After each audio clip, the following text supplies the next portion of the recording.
कारण समर आणि स्वानंदी हिला सोडतील असं आता मला वाटत नाही. काहीतरी केलं पाहिजे, त्याचं सगळं माझ्यावर येईल. समोर समोर पुरावा आहे, आता त्याचाही विश्वास बसेल. नाही नाही, असं होऊन चालणार नाही. मी कायमची अडकीन. असं होऊन चालणार नाही. निलिमा अगं बोल, का केलंस असं? काय मिळालं तुला हे करून ग? एक तर निकितानं कोणाचा अपमान नाही करत आणि समजा झालं असेल चुकून त्याचं सूड म्हणून हे असं.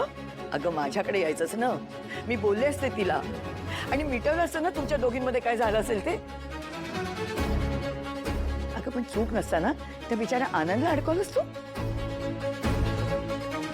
खरे आजी, आणि या सगळ्यामध्ये आनंदला फ्रेम करण्याची काहीच गरज नव्हती. हो ना, म्हणूनच यांना शिक्षा तर मिळायलाच हवी. फक्त यांना शिक्षा काय द्यायची आहे ना, हा एवढाच प्रश्न आहे आता. जास्तीत जास्त शिक्षा व्हायला हवी.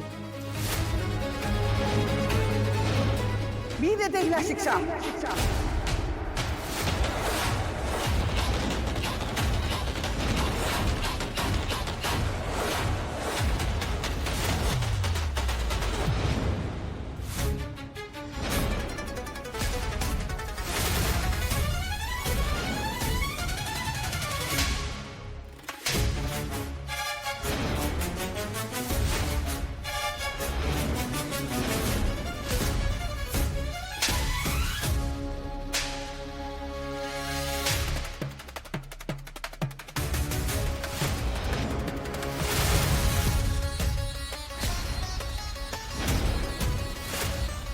नालायक बाई, तुला आमच्या घरच्यासारखं वागवलं ना.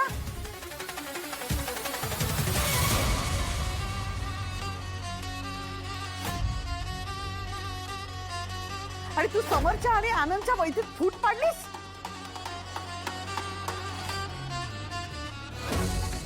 अगं माझी मैत्रीण म्हणून तू या घरात आलीस आणि घरभेटी झालीस तू.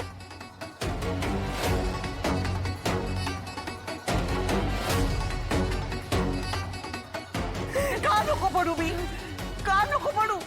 अगं ही बाई माझ्यामुळे या घरात यायला लागली. हिने जे काही केलंय ना त्याला इनडिरेक्टली जबाबदार मीच आहे.